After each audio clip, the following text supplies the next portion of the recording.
بسم اللہ الرحمن الرحیم. غزوہ احد کا بیان چل رہا ہے.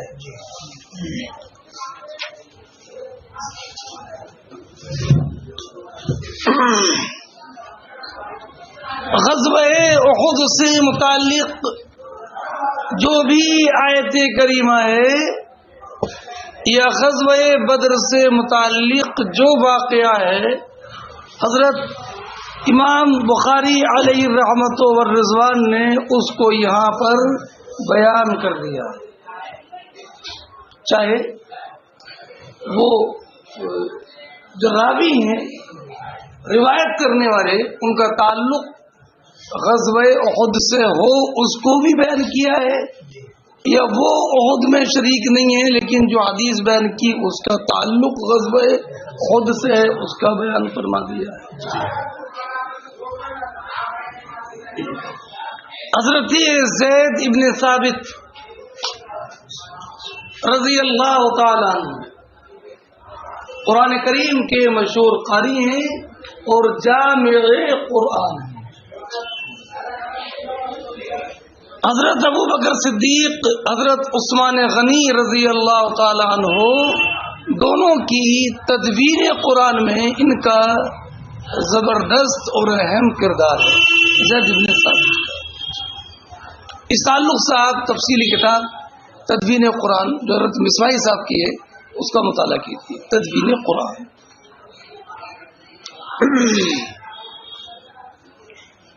ایک مستقل موضوع ہے، وہ میں کتاب ہی کے حوالے کرتا ہوں، اس کو مطالعہ کرتا ہوں.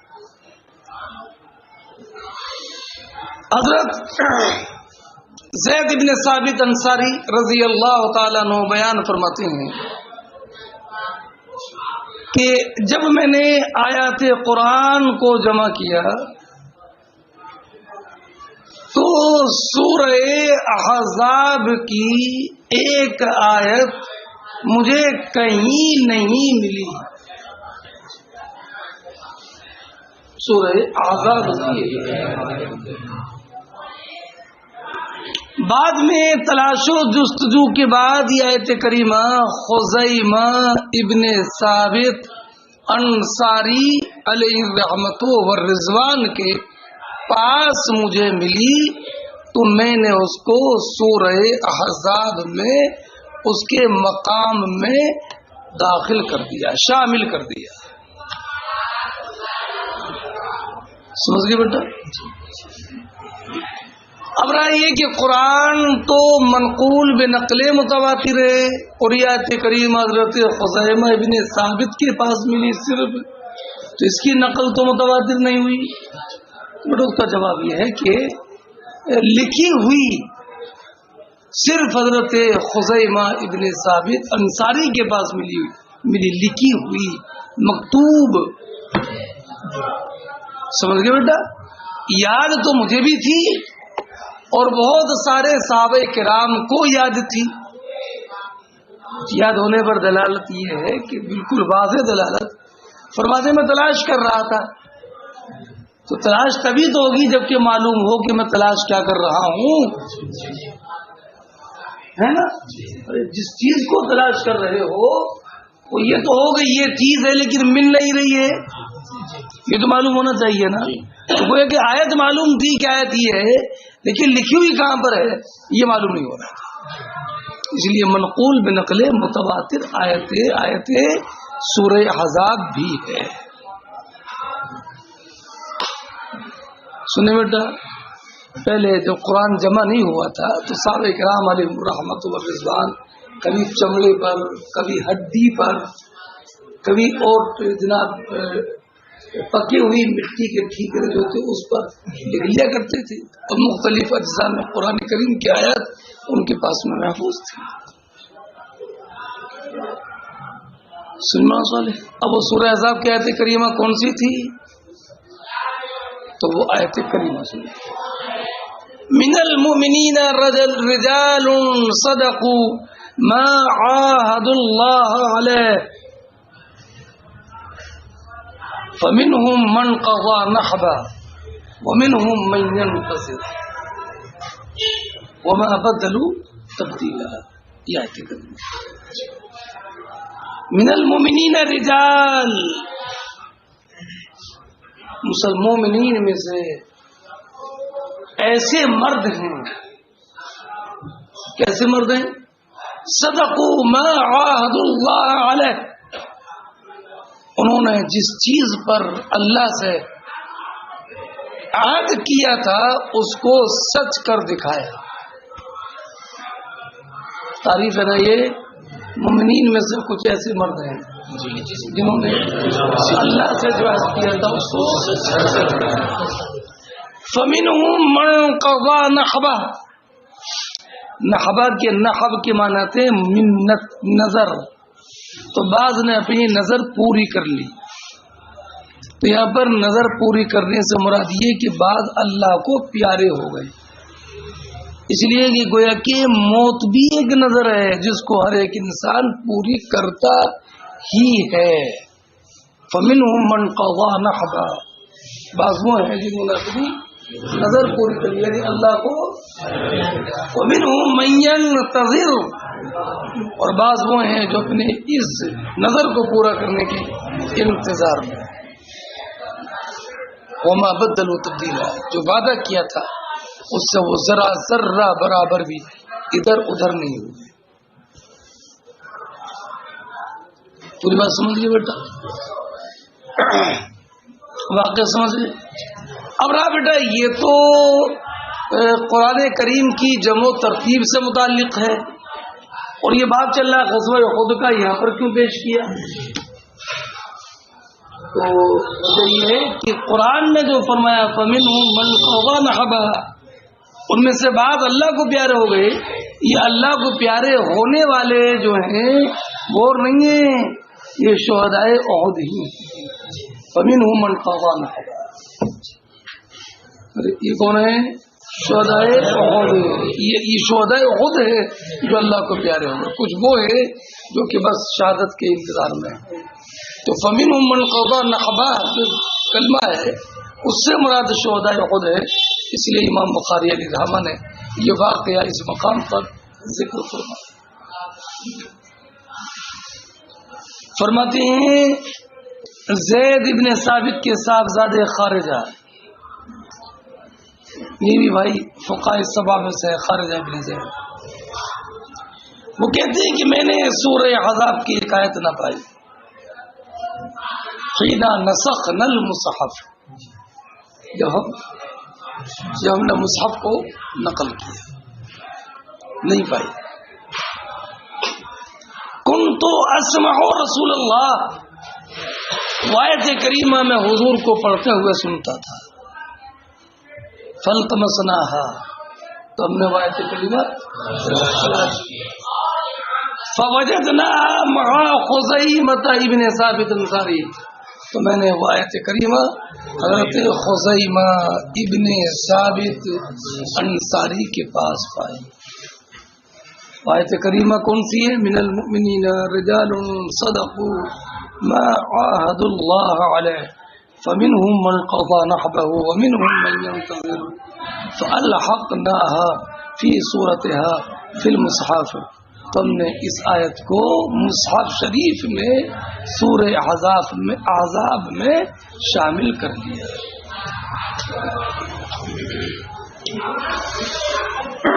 کون سے بارے میں معنی سورہ احزاب؟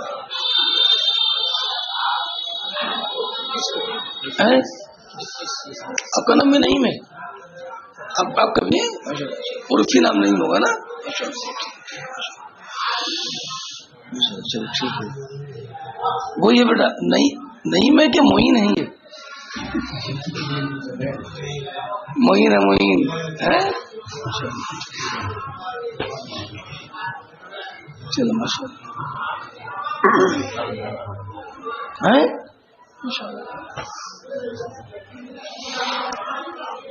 ہاں سلب حمزہ کے ساتھ مت کرنا یہ اعانت.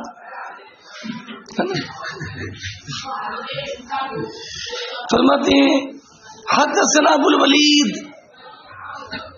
قال حدثنا شعبہ عن عدی ابن ثابت سمعت عبد الله ابن يزيد یحدث عن زید بن ثابت انصاری. یہ حدیث بھی زید بن ثابت انصاری سے روایت ہے. میں نے آپ کو کل بتایا تھا کہ راس المنافقین عبداللہ ابن ابی ابن ابی سلول راس المنافقین، اس کی بھی ایک جماعت تھی. جماعت تھی تبھی تو راس المنافقین ہوا نا، ہے نا. جماعت تھی، ان کا یہ قائد اور رہنما تھا. یہ بھی حضور کے ساتھ نکلا تھا. 300 صحابہ کرام، 300 منافقین اس کے ساتھ میں. اسلام کو ہمیشہ داخلی سازشوں کا سامنا کرنا پڑا ہے، اور یہ داخلی سازشیں بڑی خطرناک ہوتی ہیں. یہ خارجی سازشوں سے بھی زیادہ مضر ہوتی ہیں. تو 300 افراد ساتھ میں گیا، بیچ راستے سے واپس آ گئے. بیچ راستے سننے اور اکیلا نہیں، یہ 300 افراد کو لے کر واپس آ گئے. جانتے ہو آپ کیا عالم ہوگا اس وقت میں؟ صحابہ کرام علیہم الرحمۃ والرضوان پر کیا بیتی ہو. تو بعض صحابہ کرام علیہم الرحمۃ والرضوان نے ان کے تعلق سے کہا کہ بھئی ان سے بھی نمٹ لیا جائے، یا آستین کے ساتھ سنیں. اور بعض نے کہا نہیں، ابھی نہیں، کلمہ پڑھتے ہیں. کلمہ ہماری طرح ہے، نماز ہماری طرح ہے، جماعت میں حاضری ہماری طرح ہے. دیکھ لو بیٹا.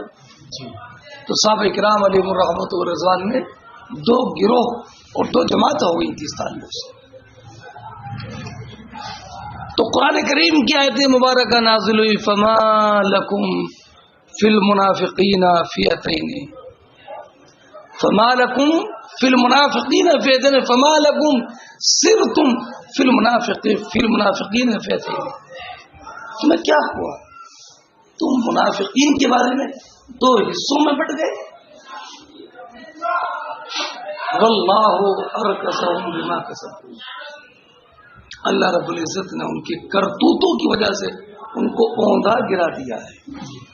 واللہ ارکسہم بما اتریدون ان تعدوا من اضل اللہ، کیا تم ان کو ہدایت دینا چاہتے ہو جن میں اللہ رب العزت نے گمراہی پیدا فرما دی ہے؟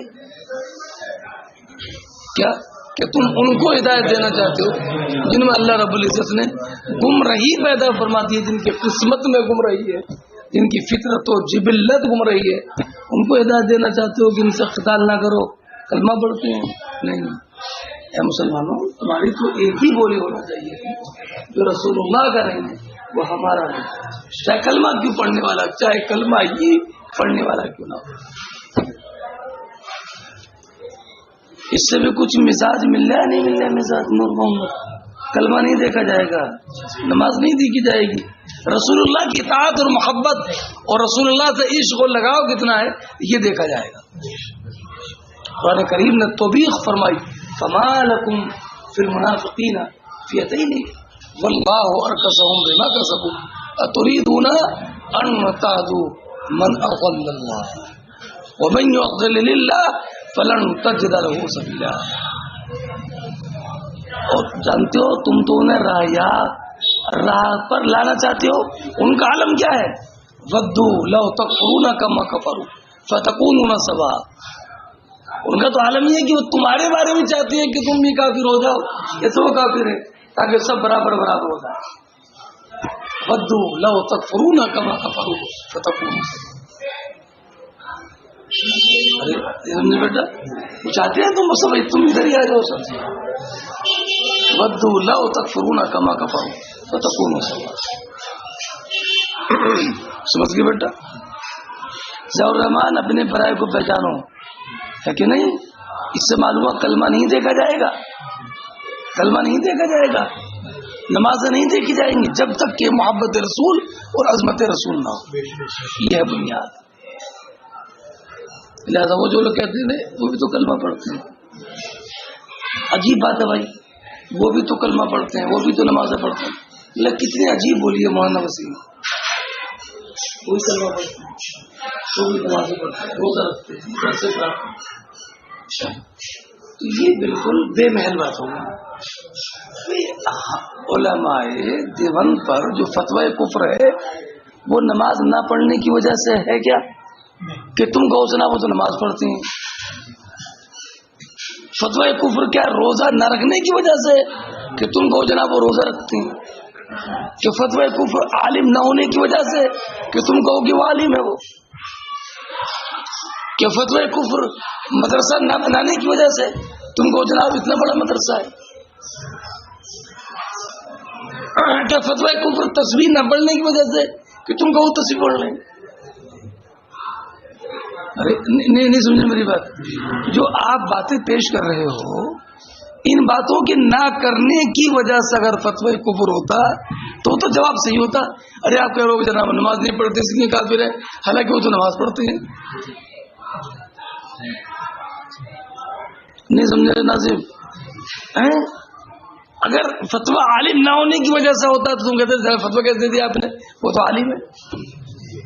تو یہ چیزیں تو مدار تکفیر نہیں ہے نا. ہمارا جواب کیا بنے گا؟ جواب ہم نے یہ کہا کہ انہوں نے سب کی حالت کی ہے, حضور کے علم غیب کو بچوں سے پاگلوں سے تشبیہ دی ہے, اس لیے وہ کافر ہے. اور تم یہ ثابت کرو کہ انہوں نے ایسا نہیں کہا ہے, تبھی تو فتوی کفر کی تردید ہوگی.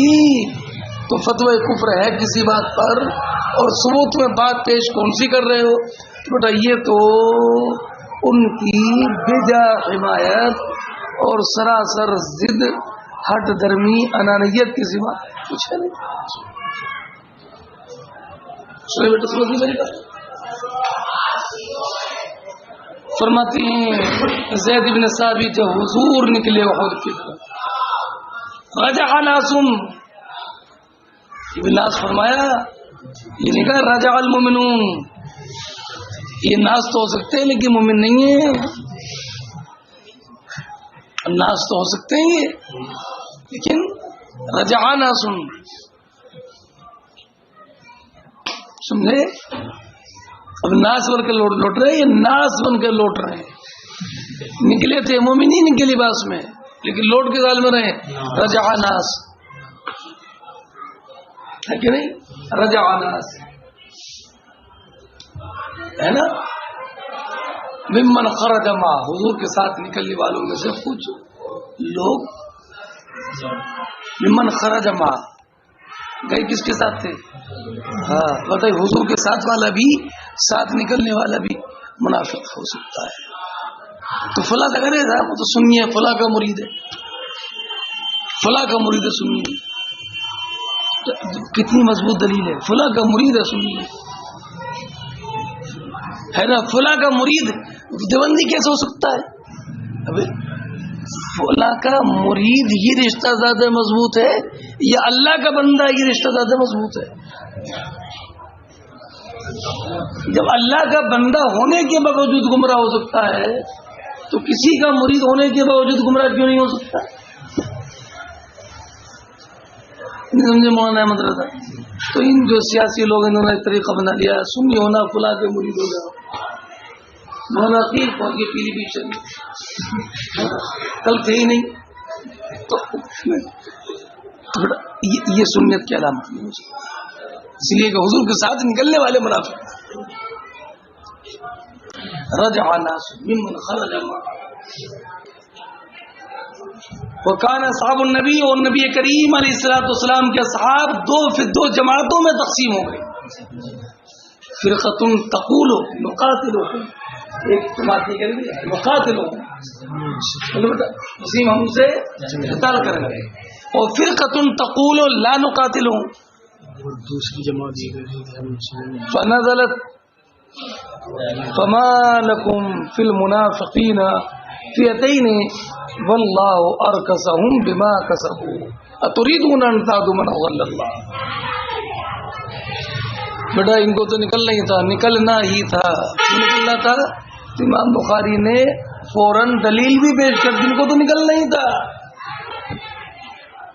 ان کو نکلنا ہی تھا. کیوں؟ انا طیبہ تنفی الذنوب کما تنفی النار خبث الفضہ. یہ مدینہ تو طیبہ ہے، یہ گناہگاروں کو ایسے ہی اچھال دیتا ہے، نکال دیتا ہے، خارج کر دیتا ہے، ممتاز کر دیتا ہے، نمایاں کر دیتا ہے، جیسے کہ آگ چاندی کے میل اور کچیل کو الگ کر دیتی، چھٹاؤ کر دیتی ہے. اب تم نے چاندی دیکھی نہیں ہوگی، ابھی دیکھو گے انشاءاللہ، ہے نا؟ تو چاندی دیکھی ہے نا، تو چاندی بیٹا جب میل ہو جاتا ہے نا، تو اس میں آگ جلا کر کے پانی گرم کر کے اس کو پانی میں گرم کر کے جب گرم کرتے ہیں نا، تو چاندی کا جو میل ہوتا ہے وہ اوپر آ جاتا ہے، بالکل اوپر آ جاتا ہے، اوپر چاندی الگ میل اوپر. جیسے آگ چاندی کے میل کو چاند سے الگ چھانٹ دیتی ہے، چھٹاؤ کر دیتی ہے، ایسی مدینہ طیبہ ہے. یہ جو گناہ ہوتے ہیں نا، گناہ اور جو گناہگار ہوتے ہیں ان کو بالکل ان کا چھٹاؤ کر دیتا ہے.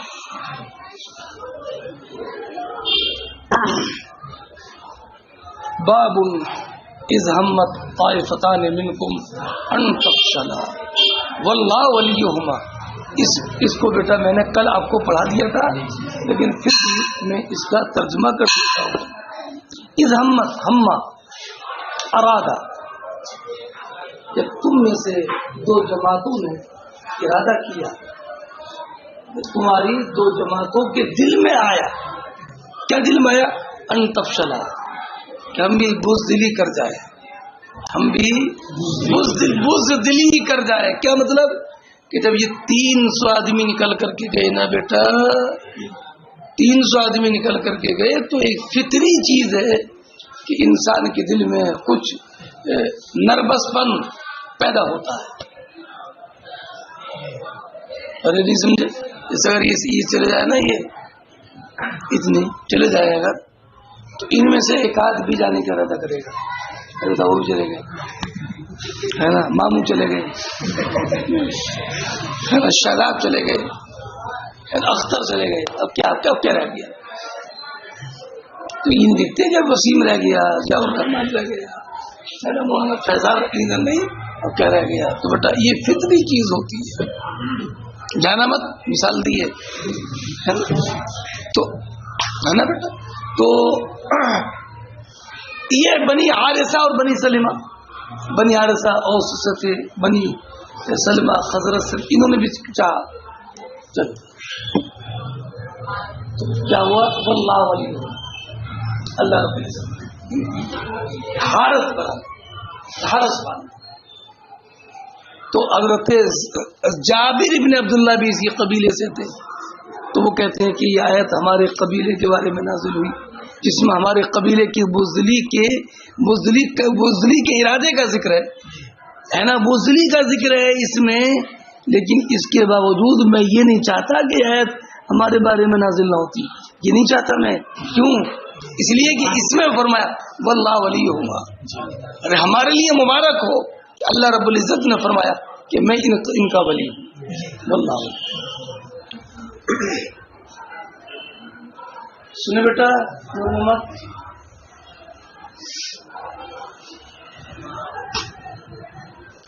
فرماتی ہیں حضرت جابر ابن عبداللہ، نزلت هذه الآیت فینا، یہ آیت ہمارے بارے میں نازل ہوئی. کون سی؟ اذ ہمت طائفتان منکم ان تفشلا، یعنی بنی سلمہ اور بنی حارثہ. وما احب انہا لم تنزل یا لم تنزل، میں یہ پسند نہیں کرتا کہ ایت نازل نہ ہوتی. اللہ فرماتا ہے واللہ ولیہما.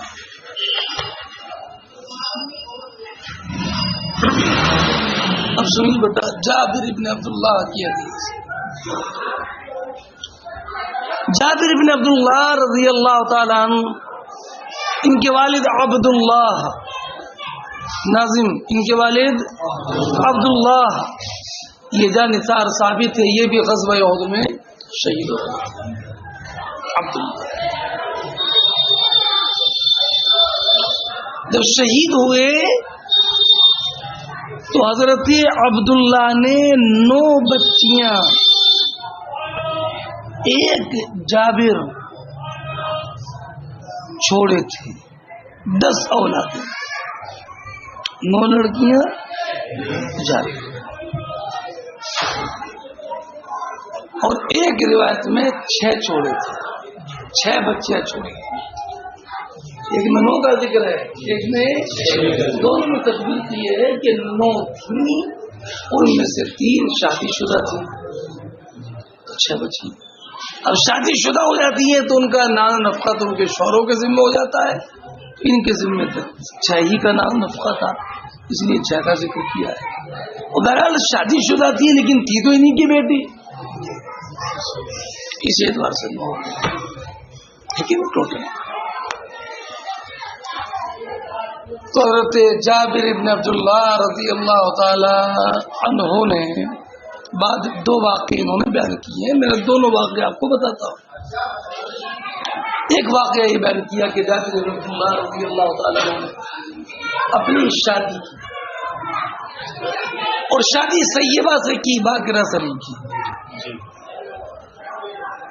بیوہ سے کی، بیوہ سے.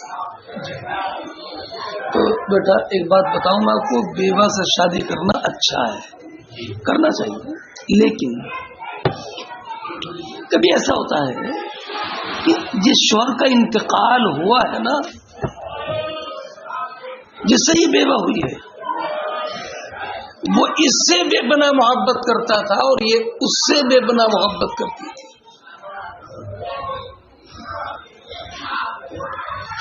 اور اتنی محبت کہ ان کے جانے سے ایسا لگا کہ اس کی دنیا بالکل ویران ہو گئی.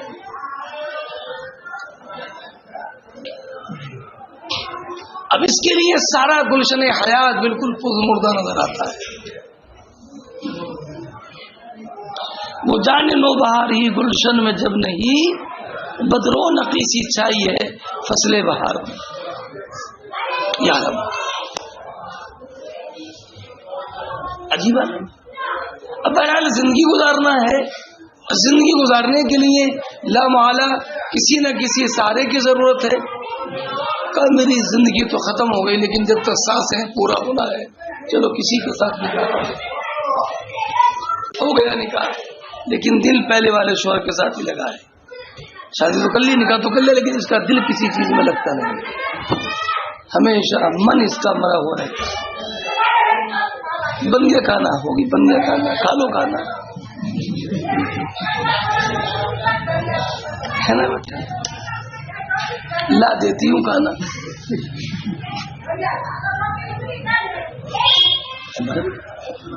تب یہ نکاح کرنے والا جو انسان ہے، بعد والا انسان، یہ عجیب عجب کشمکش کا شکار ہے کہ شادی کرنے کے بعد بھی گھر میں اداسی ہے. تو اس لیے باقرہ سے نکاح کرنا افضل ہے. اگر اس کا بھی دل مرا ہوا ہو، پریشان ہو، اس کی بھی بیوی کا انتقال ہو چکا ہے، یہ پریشان ہے، بچے چھوٹے چھوٹے ہیں، ان کی دیکھ ریکھ کون کرے گا؟ لے آؤ کوئی عورت، بس ان بچوں کی دیکھ ریکھ کرتی رہے. میرا تو زندہ رہنا اور نہ رہنا برابر ہے. بچوں کی فکر ہے، ان کی دیکھ ریکھ کے لیے چاہیے کوئی نہ کوئی عورت ہے کہ نہیں. ادھر اس کو بھی چاہیے کوئی نہ کوئی مرد جو اس کی سرپرستی کرے تاکہ لوگ بد نگاہی سے نہ کیا. بس میں نے نکاح کیا، ہمارے بچوں کو دیکھ ریکھ کرنا ٹھیک ہے، ہمارا دل بھی بہلتا رہے گا، ہم بھی پریشان ہیں اکیلے رہتے بچوں کی خدمت کریں گے، ہمارا بھی تھوڑا دل پاس ہوگا، دن گزریں گے، جان بٹے گا ہمارا بھی. تو کر رہی ہے خدمت، بچوں کی پرورش ہو رہی ہے، اور جناب اس کا بھی دل بہل رہا ہے. اس لیے بیٹا اگر ایسی صورت ہو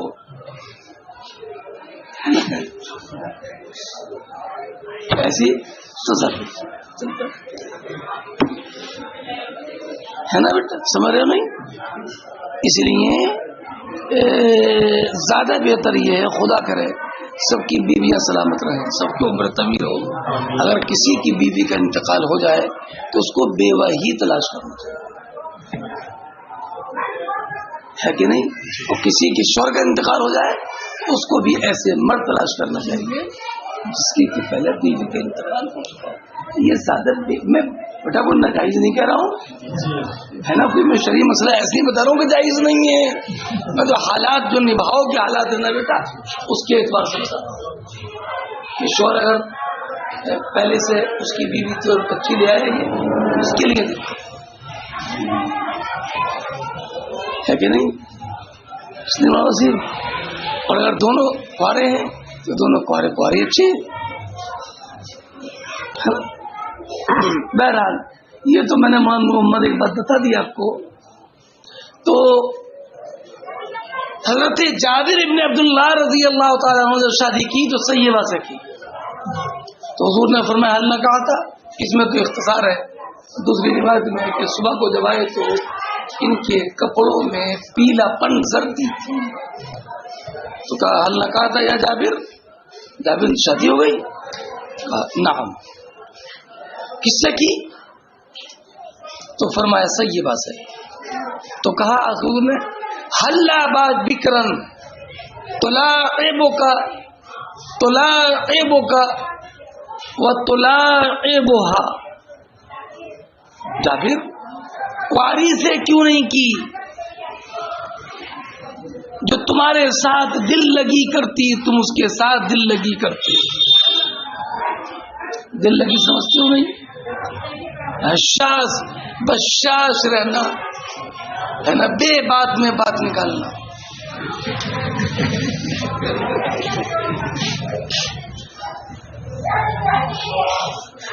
ہے نا بیٹا؟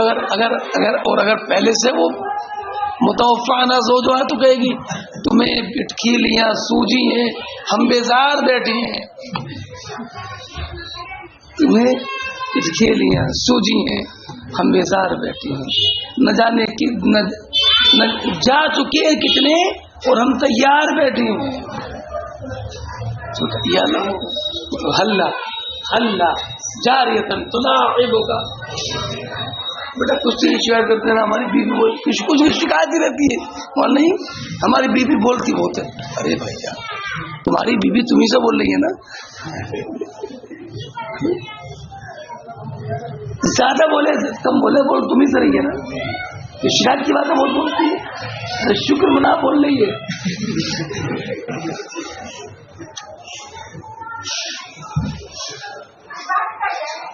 ہے کہ نہیں سمجھے؟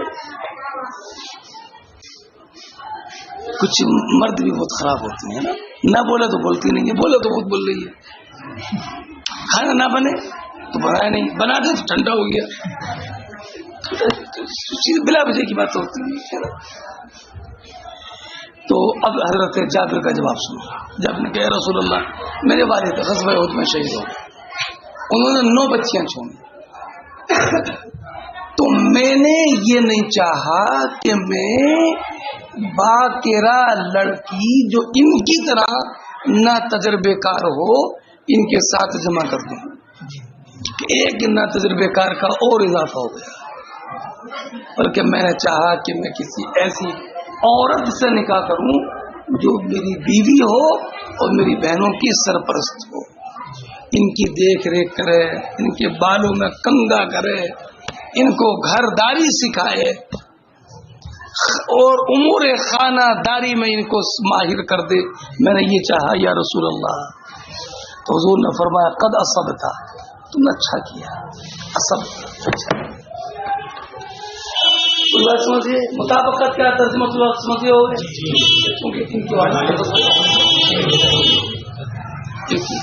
یہ بات معلوم. نکاح کتنے سادگی کے ساتھ ہوتا، نہ ہو گیا نکاح، چلے گئے نکاح، 2 گواہ ہو گئے، موجود ہو گیا نکاح، عام دعوت نہیں ہوتی تھی. سنو جابر ابن عبداللہ نے نکاح کر لیا اور حضور نبی کریم علیہ السلام کو اس محفل میں آنے کی زحمت نہیں دی، چونکہ امور رسالت اور منصب نبوت کی جو ذمہ داریاں تھیں وہ بہت زیادہ تھیں، تو ان امور نبوت منصب رسالت کی ذمہ داریوں کی وجہ سے تو جابر ابن عبداللہ رضی اللہ تعالیٰ عنہ نے نکاح کر لیا. اب اس میں کیا حضور کو زحمت تھی؟ بس سمجھ گئے نہیں؟ ارے بات سمجھ ہی نہیں. اگلا واقعہ سنو. اگلا واقعہ یہ کہ حضرت عبداللہ پر قرض بھی زیادہ تھا. حضرت جابر ابن عبداللہ کے باغات تھے کھجور کے. حضرت جابر ابن عبداللہ یہ چاہتے تھے کہ میرے باغات میں جتنی بھی کھجوریں آئی ہیں وہ ساری کھجوریں چلی جائیں، گھر کے لیے چاہے ایک کھجور تک باقی نہ رہے، مگر میرے والد کا جو قرض ہے وہ ادا ہو جائے. یہ تھا حسن نیت ساتھ. لیکن بھائی کبھی ایسا ہوتا ہے نا، قرض زیادہ ہو اور مال کم ہو دینے کے لیے تو قرض خواہ جلدی کرتے ہیں اپنا قرض وصول کرنے میں، کہ ایسا نہ ہو کہ مجھ سے پہلے فلاں لے جائے اور میں خالی رہ جاؤں. کیا اگر قرض زیادہ ہوتا ہے تو کیا چاہتے ہیں؟ کہیں ایسا نہ ہو کہ ہاں میں خالی رہ جاؤں. تو جب ان کی کھجوریں ٹوٹی تو بیٹا تو تم سب ترقی یافتہ دور کی پیداوار ہو، ہے نا، نہیں سمجھتے ہو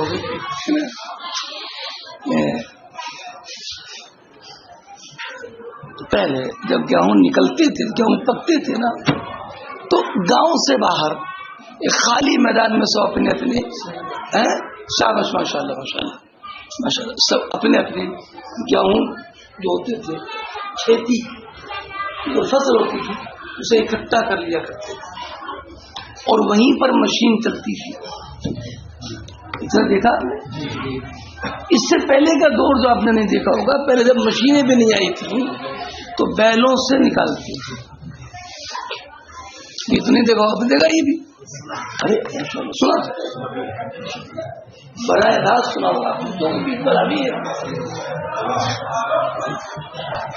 دیکھا ہے؟ ہاں آپ سے ایک آدھ سال چھوٹے ہوں گے.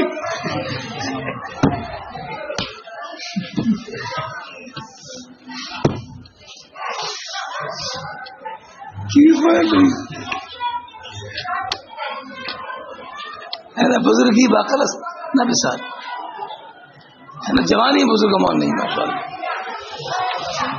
ہے، ماشاء اللہ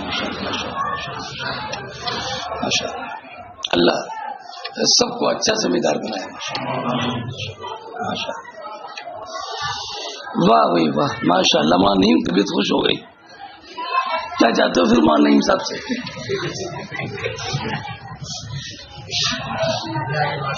ناشتہ لے آتے، یہ تو چاہتے ہو آتے رہے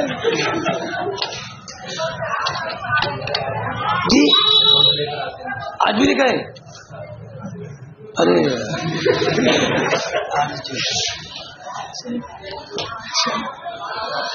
تو بیٹا باہر جو ہے نا، جیسے گیہوں کے وہ لگاتے تھے نا فصل، ایسی وہاں پر مدینہ طیبہ کے کا ایک میدان تھا، وہاں پر لوگ اپنی اپنی کھجور لا کر کے ڈھیر کرتے تھے.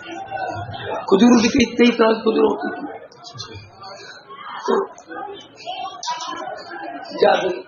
جب انہوں نے ڈھیر لگایا نا تو قرض خاص اب آ گئے. میں نے تو آپ کو بتایا ابھی. تو یہ سیدھے حضور نبی کریم علیہ السلام کی بارگاہ میں، یا رسول اللہ آپ تشریف لے، مال کم ہے اور قرض بہت زیادہ ہے. تو حضور نبی کریم علیہ السلام تشریف جب قرض خواہوں نے دیکھا نا کہ یہ حضور کو بلا کے لائے ہیں تو سمجھ گئے بلا کر لائے کیوں ہیں یہ، کچھ قرض یا تو ختم کرائیں گے یا کم دیں گے. تو ان کے تھوڑے تیور حضرت جابر کے تعلق سے ذرا سخت ہو گئے. تو اب جو کھجور کے جو ڈھیر لگے تھے نا اس میں جو بڑا ڈھیر تھا اس کے چاروں طرف حضور نے 3 مرتبہ چکر لگایا. 3 طواف تعظیمی کعبہ شریف کے علاوہ دوسری جگہ کا بھی جائز ہے یا نہیں؟ تو اعلی حضرت امام اہل سنت رضی اللہ تعالیٰ عنہ نے فرمایا اگر طواف تعظیم قبر کے لیے ہے تو ناجائز و حرام ہے. سمجھ لینا. اور اگر طواف تعظیم قبر کے لیے نہیں ہے بلکہ حصول برکت کے لیے ہے تو یہ جائز ہے. وہ بات سمجھیے. لیکن امام اہل سنت نے جو مسئلہ بتایا آگے فرماتے ہیں ایک مقام پر کہ طواف تعظیم قبر کے لیے ہے یا حصول برکت کے لیے ہے، اس میں فرق بڑا مشکل ہے. یہ آنکھ کی ڈیلے کی سفیدی اور سیاہی کی طرح بالکل ملا ہوا ہے. سنیں بیٹا، اس لیے اگر کوئی طواف کرتا ہے قبر کے ارد گرد تو چونکہ ایک صورت جواز کی بھی ہے کہ حصول برکت کے لیے ہو، اس لیے اس پر بدگمانی نہیں کرنا چاہیے اور خود طواف نہیں کرنا چاہیے کہ ہو سکتا ہے کہ کوئی گمان یہ کرے کہ یہ تعظیم قبر کے لیے طواف کرتا ہے. تو حضور نبی کریم علیہ السلام کا یہ چکر لگانا، یہ جو طواف تھا یہ برکت کے لیے تھا تاکہ اس کے ذریعے برکت ہو جائے قلوب میں. سنیں بیٹا، جب 3 مرتبہ حضور نے چکر لگائے اس کے بعد حضور اسی ڈھیر پر بیٹھ گئے. اور چھوٹے چھوٹے ڈھیر تو الگ ہیں، وہ الگ ہیں، وہ الگ ہیں، وہ الگ ہے بیٹا. اسی کے پاس بیٹھ گئے اور فرمایا بلاؤ قرض خواہوں کو. کتنا وثق ہے تمہارا کتنی وثق حضور تمہارا قرض ہے، کتنی سخت حضور تمہارا قرض ہے. جو جتنا بتاتا رہا حضور اس کو ناپ کر دیتے رہے. جتنا بتاتا رہا دیتے رہے، جتنا بتاتا رہا دیتے رہے، جتنا بتاتا رہا کوئی اتنا دیتے رہے. یہاں تک کہ آخری قرض خواہ تھا اس کو بھی حضور نے اس کا قرض ادا کر دیا. فرمایا اور کوئی ہے؟ حضور سب نمٹ گئے. کسی کا رہا حضور حضور تک واقعی نہ رہی. سنیں اب جابر بن عبداللہ کا بیان سنیے. وہ بیان فرماتے ہیں، سنو بیٹا ایمان تازہ ہو جائے. فرماتے ہیں بقیہ ڈھیر جو تھے وہ تو اپنی جگہ پر رہے، لیکن جس ڈھیر سے حضور نے قرض خواہوں کو کھجوریں دی تھیں وہ ڈھیر بھی ایسا لگ رہا تھا کہ جیسے اس سے ایک کھجور بھی کم نہ ہوگی. کیا ایک کھجور بھی؟ سب کا قرض ادا کر دیا. کون دیتا ہے؟ دینے کو مجھے دینے والا ہے سچا ہمارا. دیکھ رہے ہو یہ بخاری شریف نہیں ہے کیا؟ یہ کوئی متن پڑھا رہا ہوں میں، صریح حدیث ہے نا، لیکن ان کو یہ نظر نہیں آئے گی چونکہ فضائل مصطفیٰ سے متعلق ہے، معجزۂ مصطفیٰ سے متعلق ہے، یہ نظر نہیں آئے گی. سنو بیٹا، ارے میرے کریم سے اگر قطرہ کسی نے مانگا دریا بہا ہے نا، مانگے جائیں گے، منہ مانگ ہی پائیں گے. سرکار میں نہ اللہ ہے نہ حاجت اگر کی ہے. اور دیکھو حضرت جابر کا خیال کیا تھا، ایک کھجور بھی چائے نہ بچے، قرض ادا ہو جائے. لیکن مصطفیٰ کی آمد کی برکت دیکھیے، ایک کھجور بھی کم نہ ہوئی اور سارا قرض ادا ہو گیا.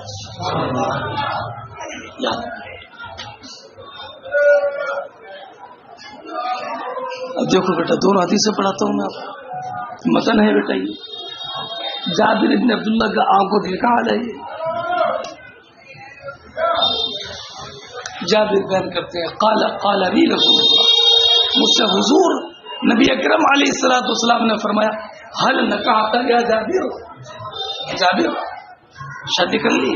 قلت نعم. قال ماذا ابکرا ام سیبا؟ قلت لا بل سیبا. قال فلا جاریۃ تلاعبک، تم سے ہے نا دل لگی. قلت یا رسول اللہ ان ابی قتل یوم احد وترک 9 بنات، 9 بنات، ان لی 9 خواتین، تو میری 9 بہنیں ہو گئی. فکرہت ان اجمع الیہن جاریۃ خرقہ، خرقہ کا معنی نا تجربے کار. تو میں نے یہ بات ناپسند کی کہ میں ان کے ساتھ کسی نا تجربے کار لڑکی کو جمع کر دوں، ولا ان کی طرح، ولیکن امراتun، لیکن میں نے نکاح ایسی عورت سے کیا، تمشطہن تقوم علیہن. قال اصبت. اب بیٹا پھر سنیے، حدثنی جابر بن عبداللہ ان اباہ استشہد یوم بدر، کن کے بارے غزوہ احد میں شہید ہو. وترک علی دین، بولو دین مت پڑھنا، دینن. وترک 6 بنات، ہے نا. فلما حاضر جزاز النخل، جب حضور کے کٹنے کا وقت آیا تو میں حضور کی بارگاہ میں حاضر ہوا. میں نے عرض کیا رسول اللہ ان والدی قد استشهد یوم احد وترک دینا کثیرا. چلو بہت قرض چھوڑا، اللہ کبیرہ دینا کثیرا.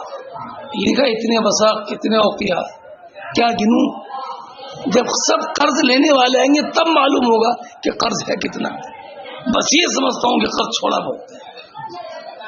دینا کثیرا، دینا کثیرا. وَإِنِّي أُحِبُّ أَن يَرَاكَ الْغُرَمَاء، غریم کی جمع، حضور میں چاہتا ہوں کہ قرض آپ کو دے. قال اذهب، آپ نے فرمایا جاؤ، فبیدر کل تمر علی ناقیتہ، ہر قسم کی کھجور کا الگ ڈھیر لگا. ففعلت، میں نے ڈھیر لگا دیا. ثم دعوت فلما نظروا الیہ، جب لوگوں نے حضور کو دیکھا، کانما اغروا فی تلک الساعة، اس گھڑی وہ تھوڑے مجھ پر برنگیختہ ہو.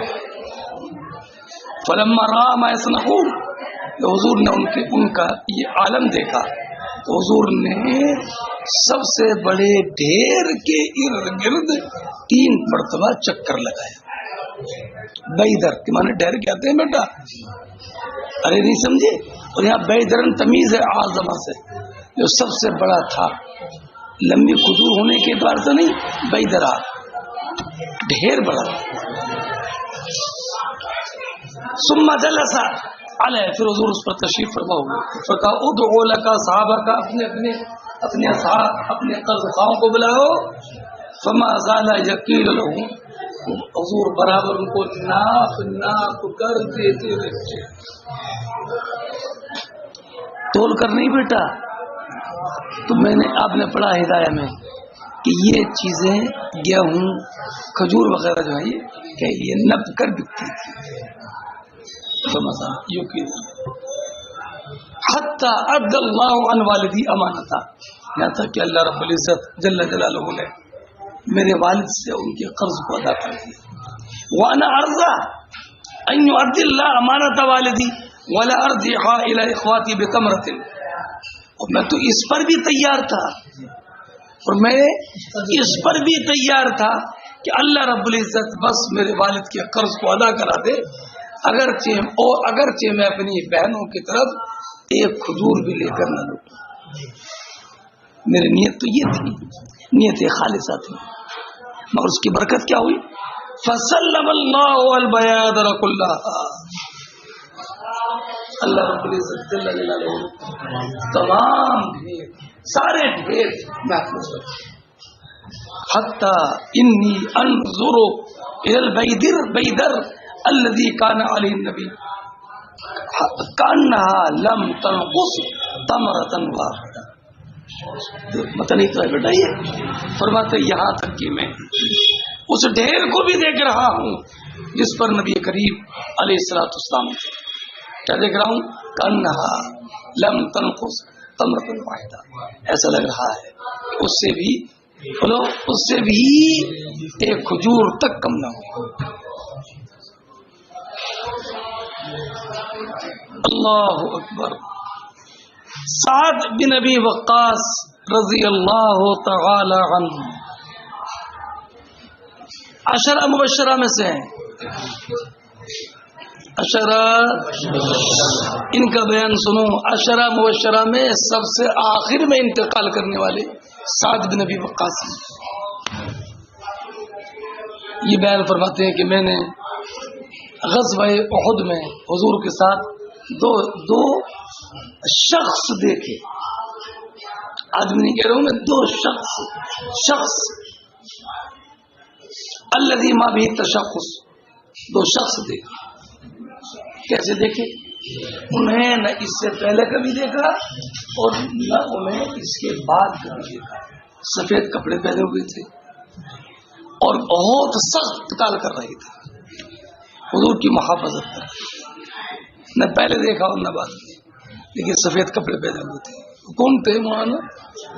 فرشتے میکائیل. رأیت رسول اللہ صلی اللہ علیہ وسلم یبعث ومعه رجلان یقاتلان عنہ. حضور کی طرف سے قتال کر رہے تھے. علیہما ثیاب بیض، سفید کپڑے پہنے ہوئے تھے، ہے نا. یقاتلان کا شد القتال، ہے نا، سخت قتال کر رہے تھے. ما رأیتہما قبل ولا بعد، نہ میں نے انہیں اس سے پہلے دیکھا اور نہ میں نے انہیں اس کے بعد دیکھا. اب بیٹا پھر یہ سعد بن وقاص کی روایت آ رہی ہے، انشاءاللہ کل پڑھاتا ہوں.